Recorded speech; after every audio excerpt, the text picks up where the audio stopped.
السلام علیکم ورحمت الله وبرکاتو. نن په یو ډیره زیاته ځانګړې موضوع باندې بحث کوو. هغه دا چې یو سړی په خوب کې خپل واده وویني، نو آیا د دې دا خوب یو عادي خوب دی او کنه دا په راتلونکي کې د ده لپاره د واده یو پیغام او اشاره ده؟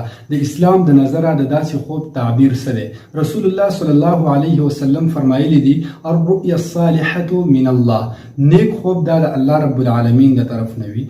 دغه رنګ صحیح مسلم کې حدیث دی، رسول الله صلی الله علیه وسلم فرمایلی دي خوب په درې قسمه باندې وي.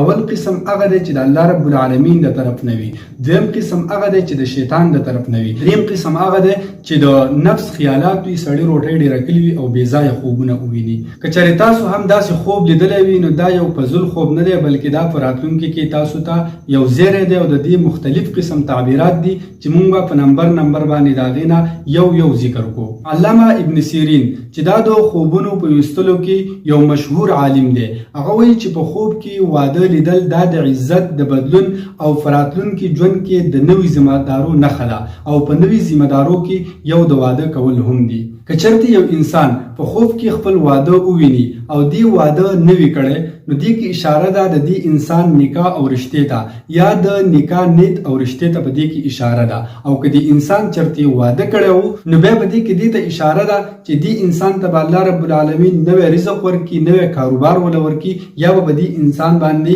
امتحانات راشي.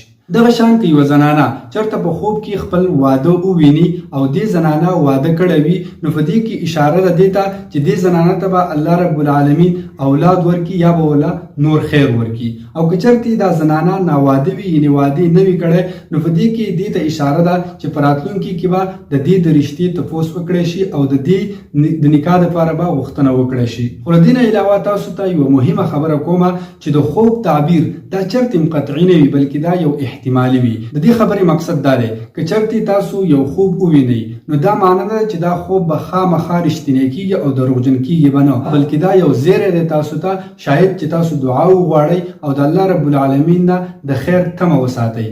صحیح البخاری کې احادیث دی، رسول الله صلی الله علیه وسلم فرمایلی دي ښه خوب هغه دی چې د مسلمان د خوا لیدل شوی وي او د الله رب العالمین نه پکې خیر غوښتل شوی وي. نو که چېرته تا هم داسې یو خوب لیدلی وي، نو دا خوب بې اهمیته خوب نه دی، بې معنا خوب نه دی، بلکې په راتلونکي کې ستا د یو نوي ژوند او د نوي امید یوه دروازه ده.